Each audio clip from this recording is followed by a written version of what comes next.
नासिर सांगड़ वेझो औरत जो घर में फाओ खाधल लाश मिलो है। वधीक तफ़सील मालूम कथा नादिर बुर्दी खां। जी नादिर।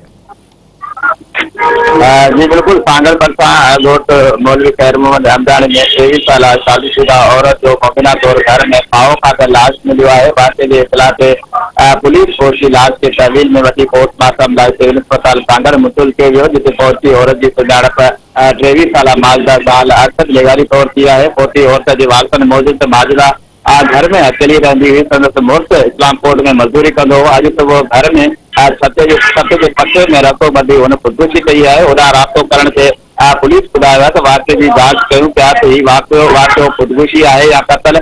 वधीक जेका आहे पोस्टमार्टम की रिपोर्ट अचण बाद ख़बर पवंदी। होॾां पहुची औरत जो जेको लाश आहे अस्पताल मां ज़रूरी कार्रवाई बाद जेको आहे इलाज जेको आहे वारसनि हवाले कयो वेंदो। वाक़े बाद जेको आहे पहुची औरत जो जेको आहे घर में कोराम मसल आहे। ॿिए पासे इहे बि जेके आहिनि शोभोल आहिनि त औरत जेके आहे उनजी काफ़ी साल अॻु शादी थी, जे करे औलाद न थियण करे हुन जेका आहे दिलबर्दाश थी हुन ख़ुदकुशी कई आहे। जी तफ़सील ॾियण जे लाइ नादिर अवां जी महिरबानी।